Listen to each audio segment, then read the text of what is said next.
3 ചോദ്യങ്ങൾക്കുള്ള ഉത്തരമാണ്. അതിലൊന്നാമത്തത് ഒരേ സൂറത്തിൽ 2 ബിസ്മിയുള്ള സൂറത്ത് ഏതാണെന്നാണ്. ഒരുപാട് ആളുകൾ ഉത്തരം ചെയ്തിട്ടുണ്ട്. അതിൻ്റെ ഉത്തരം സൂറത്തു നംൽ എന്നാണ്. സൂറത്തിൻ്റെ ആദ്യത്തിൽ നമ്മളൊരു ബിസ്മി ഓതും, അതുപോലെ തന്നെ സൂറത്തിൻ്റെ ഇടയിൽ വേറൊരു ബിസ്മിയും കൂടെ ഉണ്ട്.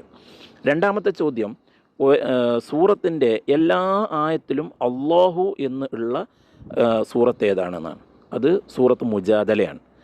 അതുപോലെ തന്നെ സൂറത്തിൻ്റെ എല്ലാ ആയത്തും അവസാനിക്കുന്നത് ഹാ എന്നുള്ള അക്ഷരത്തിലാണ്. അത് ഏതു സൂറത്താണെന്നുള്ളത്, അത് സൂറത്തു വശംസിയാണ്.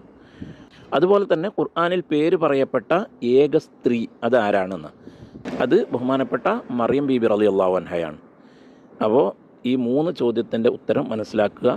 ഇൻഷാ അല്ലാഹ് നമ്മുടെ ചാനൽ സബ്സ്ക്രൈബ് ചെയ്യാത്ത ആളുകളൊക്കെ ഒന്ന് സബ്സ്ക്രൈബ് ചെയ്യുക. ഇതുപോലത്തെ ചോദ്യങ്ങളും അതുപോലെ തന്നെ ഒരുപാട് മസാലകളും നമ്മുടെ ചാനലിലുണ്ട്. എല്ലാവരും ഒന്ന് പോയി കാണുക, മനസ്സിലാക്കുക, മറ്റുള്ള ആളുകൾക്ക് ഷെയർ ചെയ്ത് കൊടുക്കുക. അസ്സലാമു അലൈക്കും വറഹ്മത്തുള്ളാഹി.